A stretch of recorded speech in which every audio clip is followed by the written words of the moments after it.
Father, this is not necessarily an adventure. This is really a time, Father, for you to give us divine and providential moments to hear from you on the rebuilding of a nation.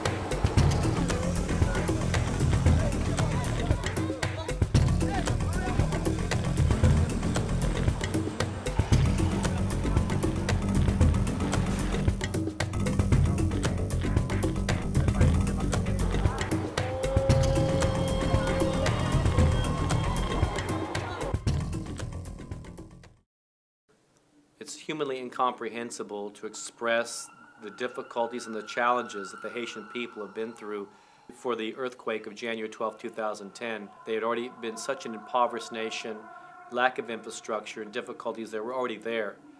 So you compound that with the earthquake, and then you compound that with the human tragedy of lost lives, the need for water, the need for nutrition and food, the need for medical attention, short-term and long-term housing, and of course now the desperate need for post-traumatic stress disorder counseling and trauma care. Of course, long-term strategy of how to help rebuild a nation, not in an old literal infrastructure, but on a new foundation for a new Haiti in every way, spiritually and practically. And it's compounded by even with the challenges of their new elections, with the lack of clean water, the lack of proper infrastructure and sewage. You have so many needs there, it seems humanly impossible. But if we look back at the last year, in the midst of all these difficulties, wonderful people, caring hearts have come together to work together, put aside our competitiveness, our differences, put aside our geographical boundaries and our races and our organizational differences. We've come together, for the most part, in a very non-self-adulating way, that many people have come together to really care for a people, to rebuild Haiti from being the place of it where it was into becoming truly what it's been called in the past, the Pearl of the Caribbean, and it's been far from that. As you've heard me share in the past and others, we've referred to it as if God intended to be the Pearl of the Caribbean, then pearls come out of difficulty and tragedy. It comes out of friction. Well, out of the much friction and difficulty and challenges these wonderful people, these tenacious, resilient, courageous people have been through, it will become a pearl, the gem of the Caribbean, and a blessing to the nations if we can help them to build a new foundation, not on the old foundation, but a new foundation literally, spiritually, and practically. They can then build and create a new Haiti in every way. So out of tragedy, there can be victories and triumphs. Out of the pain and the sufferings of what they've been through prior to the earthquake, the floods subsequently after the earthquake, and now, of course, the most recent cholera outbreaks, all they've been through is beyond human comprehension if we put ourselves in their shoes.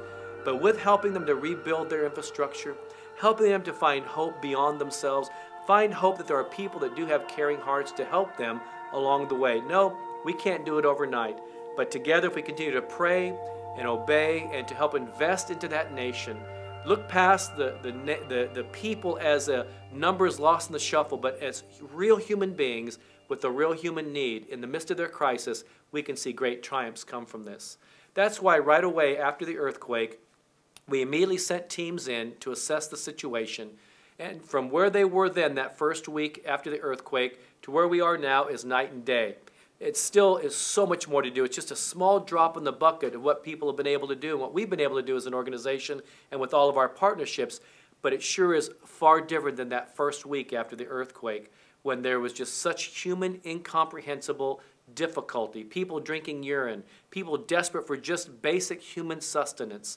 And in fact, when I went in, I took a team of leaders from other organizations on a private flight. We went to work with some of our partners there to visit some of the places our first team has gone into.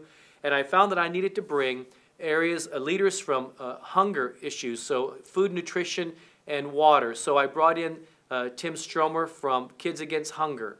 which has put in millions and millions of meals into that country already. One or two moments that you felt to you were very significant as we've been visiting different locations all through Port-au-Prince and here in this region. You know, some of us have heard these stories our whole lives. Most of us have watched starving kid commercials on TV. But to meet the generals, to meet those army guys, to meet those guys that are on the field. This is not our military I'm talking about. Yes. It's the champions of compassion. It is, very much so. To meet those guys and to see what they're up against, to see that it costs them sometimes $1.50 a meal to feed a child in Haiti because they have to import everything. So to me, the heart-wrenching part of this is these guys are awesome, but they're handcuffed. And in some cases, they're handcuffed by our own greed in America, or by our own selfishness, because we aren't willing to give a little bit more. You know, I don't think God expects us to give everything unless that's what he's asking of us. Right. The rich young ruler, he asked that of him.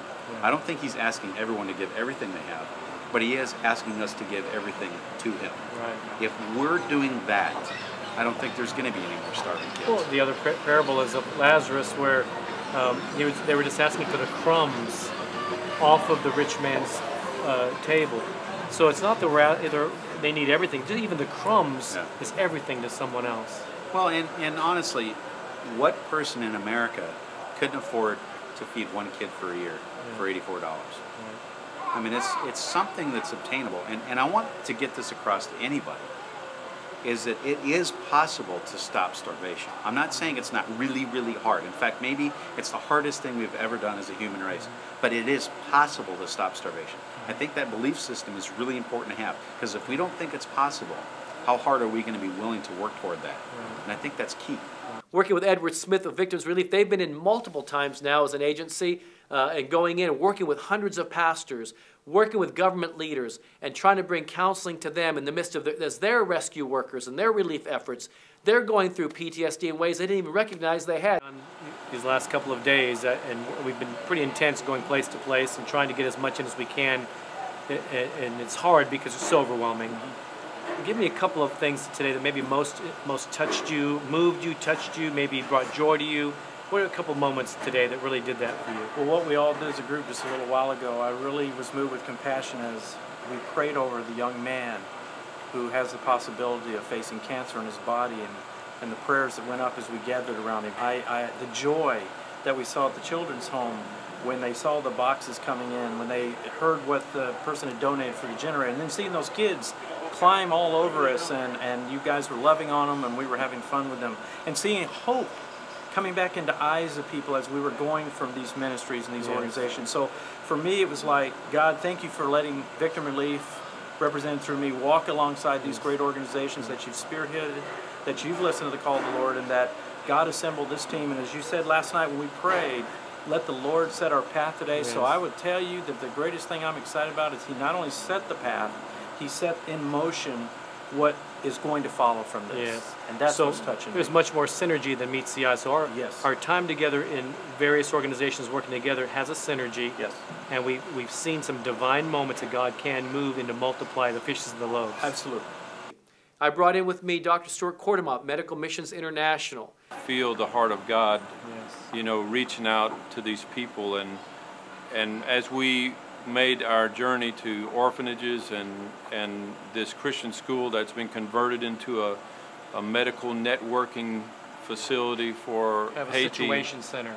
Yeah, it was amazing to see Ted in this position, and how everyone is coming together to make this thing work, and how so many resources. I mean, they have their own pharmacy, they have their own medical supply area, they have their vehicles that have been donated to them to go down to the port and pick up these supplies and all these things, and it's just the hand of God. That's all I can say. I mean, when I was seeing that, I just saw the hand of God just touch all these people's lives and touch the supplies that are coming from all around the world, and all these hospitals. There must have been 10 or 12 hospitals that he has his hand on, and he knows which surgeons are over there, what supplies they have, what equipment they need, and when people want to come and volunteer, Ted knows exactly where they need to go, whether it's a mission hospital, whether it's a state hospital.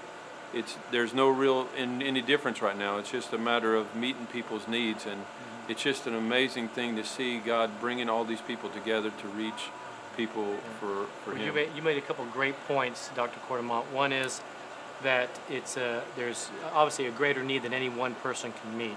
So obviously the collaborations are critical. But interestingly, that even this control center of helping to assess daily what the ongoing needs are, which are very fluid, they happen to change all the time, that they have a good pulse on this, and it's really a collaboration of many organizations, and he said mostly nonprofits and Christian nonprofits working together.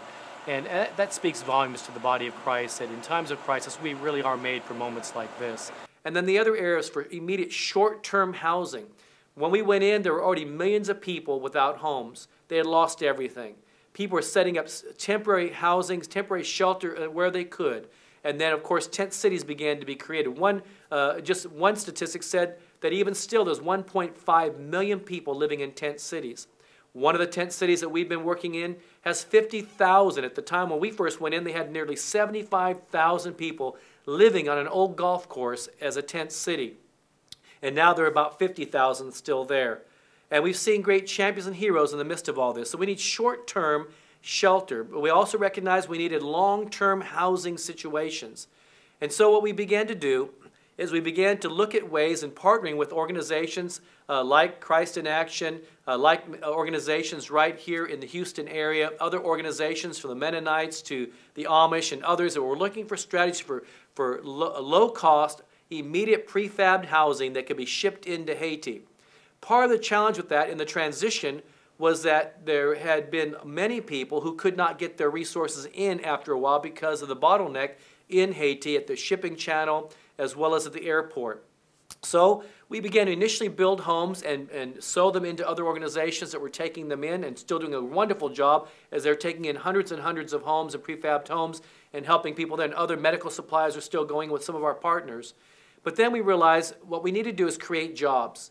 So we met a Dutch company that was set up initially by missionaries in Haiti, visited their facility, and they were actually hiring the Haitians to build prefabbed homes for their own country, and even many of them working at the prefabbed home building facility got their own prefabbed homes as well. So we initially adopted 31 families on that particular trip.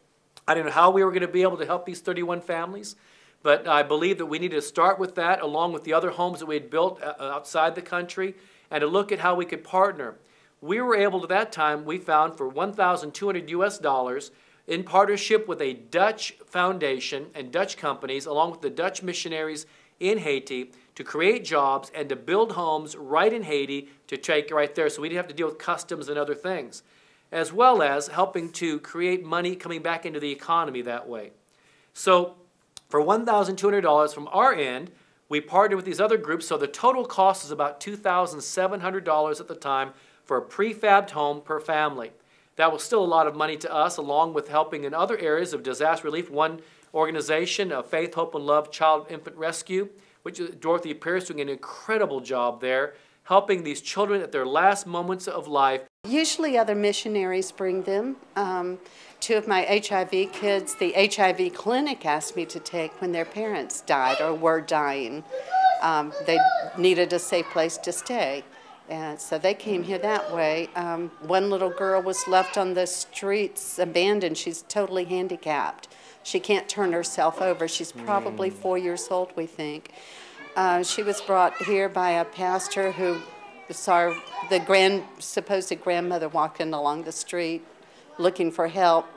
And they brought her here. The grandmother actually was not the grandmother, we found out. She just wanted money. She was using the child as a prop for begging. And we went to the police and social services and got the legal right to keep that child here. Mostly other missionaries, though, other people that are working. And, you know, like we were talking earlier about the body of Christ, how we each have our own function. Yes.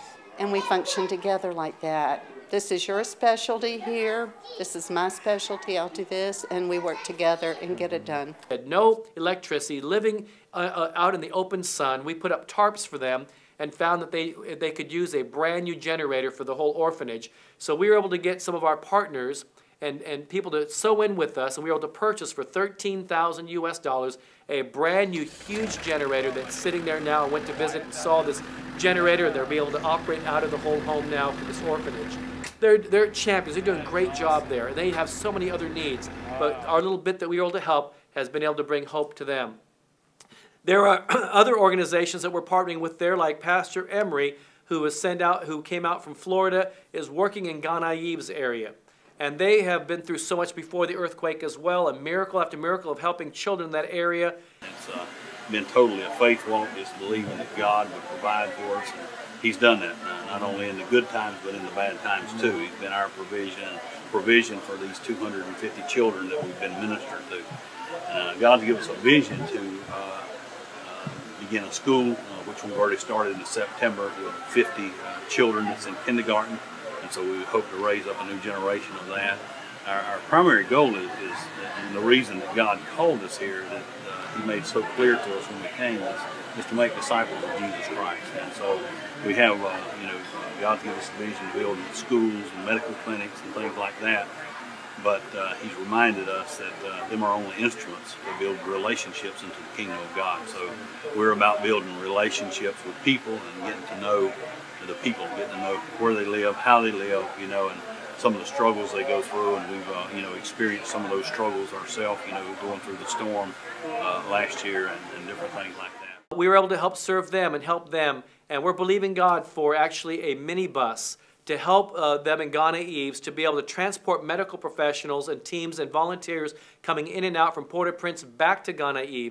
And they don't have a proper vehicle to do that. In fact, because of the riots in the past elections, there were roadblocks, there were medical professionals that were stuck in other areas that needed help to be rescued. They were able to take in vehicles on motor scooters and others to bring them out, but they could use a minibus. And so we're believing God to stand with our partners and friends like you to be able to help them. There was also, because of the cholera outbreak, we see that in the initial needs of crisis, of human need, they need nutrition and food and clean water. Part of the issue of cholera is about clean water. It's about education. And so we've been able to get resources there to educate people on proper hygiene and how to only use clean water. In fact, we even were able to procure with one of our other partners, Medical Mission Adventures, that we were able to partner with them, and we hosted a conference call nationwide with some of our partners to see what the assessed needs were through the cholera outbreak after all the other crises. And we found that one of the things they could use is affordable portable water filtering system. So we were able to immediately procure a portable water filtering system that we were able to get sent over by airplane at 4 o'clock in the morning to a location there where YWAM has a field hospital working with Ground Zero with many of the kids with cholera, many people hurting with cholera. One of the most incredible things was to go in where the cholera was and to see women, young women that were just, school teachers serving as doctors and nurses because there was no doctor and nurse there. And I watched a young girl, she's 26 years old. She was an English teacher at the school there. They had a makeshift cholera clinic. She was doing the best she could. When I got there one day, she was trying for the 4th time to put an IV in a little girl who was obviously dehydrated. It was very difficult to find a vein. And they finally did with an infant needle. But anyway, she ended up looking at me because I said, how can I help? And it's, as Pastor Doug says, make yourself available. God will do what God can do. And so when I asked that, she said, have you ever had children? And I thought that was a strange question. So I said, yeah, I had 2. And she said, well, can you go next door? I just delivered a baby, and can you? So at that point, I became very overwhelmed after looking and seeing this brand new baby. The mom had no care. Within 15 minutes, they put the mom and the baby on a motorcycle. They rode away. There are babies with cholera laying within 20 feet of this brand new baby. It was so different than anything we would ever experience here. One of our core values at Somebody Cares is to identify the leaders and the missionaries and the pastors and the workers on ground in the community, in a city, village, or a nation, because we want to empower them, because when all the rest of us are gone, We need to give the resource capacity and the equity to those that are going to be on ground far after the crisis. So there's so many wonderful groups like Terry Nelson at Light Ministries working there in Carrefour, and they have long-term strategy, rebuilding whole communities. Working with Pastor Sincere, who is in Tent City, where Sean Penn is overseeing in Tent City, of 50,000 still living in that tent city on a golf course there near Port-au-Prince. Pastor Sincere, who speaks English, is an interpreter for Sean Penn, and so he's there and opened up a tabernacle in the tent city. He opened up a tent city church, a place, a beacon of hope in the midst of tabernacle in the desert, so to speak, and people are coming to him for spiritual counseling and other help and needs. And then there are pastors like Pastor Joel Trimble, who has Christ for Haiti, who has been able to help take in videos and movies that were done in Creole and in French, and to be able to come in and bring hope to people in the midst of their crisis, setting up big sheets and generators to show movies and to minister to the people. They have a desire to put a tent in every tent city. So there's a tabernacle in every tent city with pastors there on ground to minister to the spiritual and practical needs of the people that are there. Of course, Pastor Renee Joseph, Loving Hands Ministry, and Pastor Jean Carlo Thomas, who are other ministries that work with Pastor Odvin and Pastor CJ. In fact, we've been working with 700 pastors to bring encouragement to them. I did a persevering and transformational leadership time with 700 pastors who had never worked with each other before, never even knew each other before the earthquake, who now have come together. And these 700 pastors, I began to challenge them that the hope for their nation rests with them, because they understand the spiritual dynamic to rebuild Haiti and to rebuild the infrastructure there. I went with Doug in June to the Enduring or Persevering Leadership Conference. And what I witnessed on that trip was life-changing for me, because what I saw is what I believe to be the birthing of a real new Haiti. Because I saw for the very first time pastors and leaders that had worked in Haiti for most of their adult life, many of them, but they had never come together. They had never met each other. They had never even perceived, I think, of the idea that they could come outside their denomination and work as a kingdom-minded people. And I saw the Lord show up, and I saw men and women's lives be changed by that, because I could see them looking around the room and realizing that it's not about my denomination, it's about the Lord. And may the Lord Jesus Christ give to you today the desires of your heart. And again I say to you, go in peace. And may the Lord Jesus Christ give you the desires of your heart today. Begin to thank the Lord right now. Begin to thank Him. Let Him hear your cry. Cry to the Lord. Give Him the petitions of your heart. Give Him your human impossible situation. Give it to the Lord right now. We were able to sponsor some of the Haitian pastors to the Dominican Republic for COICOM, which is the largest gathering for all Latin America every year of leaders from the media and Christian media, television, radio, and print media who come together. And they happen to already had scheduled to be in the Dominican Republic before the earthquake ever happened. So we sponsored some of the pastors from Haiti to get some R&R and to come and to be encouraged and empowered and equipped in Dominican Republic. I met with 5 of those pastors. And as we sat down, I talked about what are some of their personal needs. I found many of them were going through personal sacrifice. Some of them had lost their own family members. And yet in the midst of their own loss, of difficulty, their church buildings being crumbled, trying to find ends meet, their schools being scattered, and now trying to find a way to educate their children, to find family members that were dead, that in the midst of their own need, they had given sacrificially, and they themselves were going without. I said, besides your own personal needs, what else can be done for your people? And out of that meeting, we found that there were 5 Christian schools, and it would cost about $35 to $40 US a month. That would be a meal a day, school supplies, tuition, and finding teachers for low pay, but teachers to give them jobs for 1 year, $30 to $40 a month per child. And that for 2,000 children in 5 of these Christian schools, for that much money, for only 30 to 40 US dollars a month, can give them an education. I didn't even know this until recently, that even public schools there, it cost many people money to go to school because they didn't have the infrastructure to provide public schools like we have here in America. And so there are, even these private Christian schools are a great way to bring spiritual hope, encouragement to these kids, and a good foundation spiritually to have long-term rebuilding of their nation, to rebuild a new Haiti. But can you imagine if these 2,000 kids, I mean, there's tens of thousands that need an education, but we can start with these 2,000. Just like we started with the 31 families to build them homes in Haiti, and now they've been completely paid for. In fact, when I landed in the Dominican Republic a few months ago, I had been still overwhelmed by saying, how are we going to come up with the money for these 31 families? How are we going to be able to get their homes made in Haiti, to create these jobs and to build these homes in light of the vastness of so many more needs, 1.5 million still at the time that were still in tent cities. And then when I landed in the Dominican Republic, I'd just come back from another country in South America. I got a text as soon as I landed. My wife was with me. I got a text that says, all 31 families have been paid for. And so I called the office, and I was just overwhelmed. One of the families, 10 of the families were covered through a pastor and his wife. His wife went with me on one of our teams when we did the teaching for the 700 pastors and bringing encouragement to them. She saw the overwhelming need. She went to the building facility where the Dutch family have been creating jobs and building prefabbed homes. She saw what the homes would look like. She came home and told her husband. And she said, we need to build some of these homes. He goes, how many were you thinking? She goes, how many were you thinking? She said, I'd like us to build 10 homes.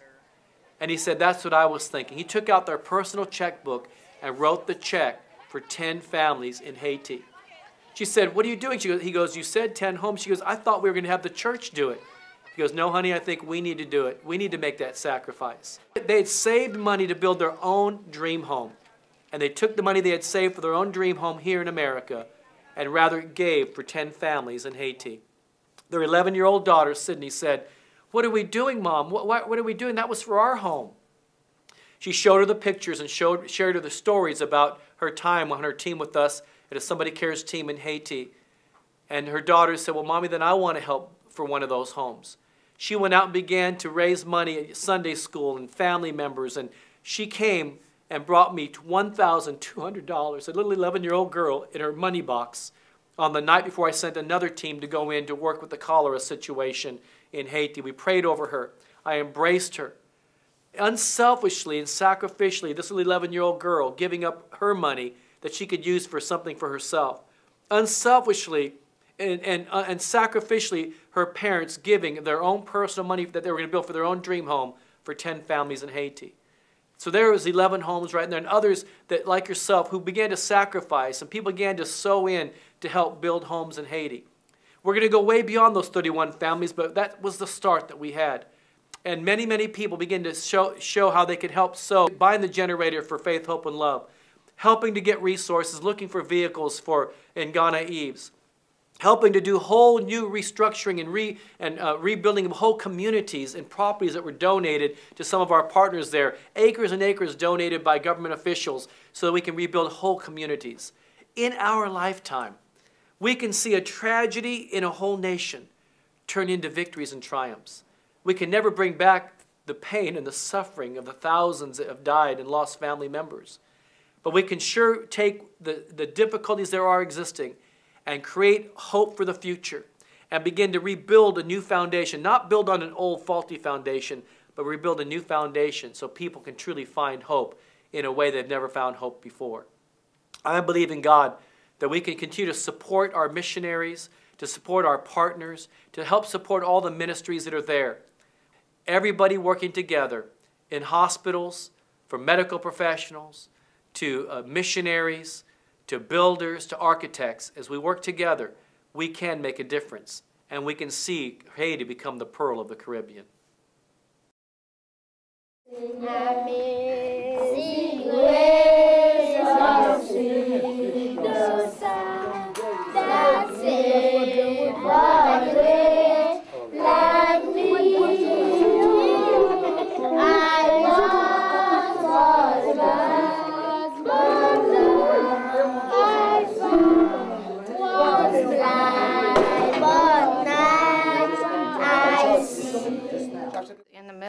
conference, one of the pastors that was attending came to Doug during a break and said, I would like to wash your feet because I feel like that's something the Lord wants me to do. And Doug, being Doug, did not feel comfortable doing that in front of everybody because that conference in his mind was not about Doug. It never is about Doug. It's about the needs of the other people. So one of the things that we did is at lunch, when everybody else went to eat, we went off into a small private room where this pastor washed Doug's feet. And as an employee of Doug's, it was very humbling to me to see that the world sees in Doug something, because we work together day by day. Sometimes we don't see what other people see, and it was very good for me to see that.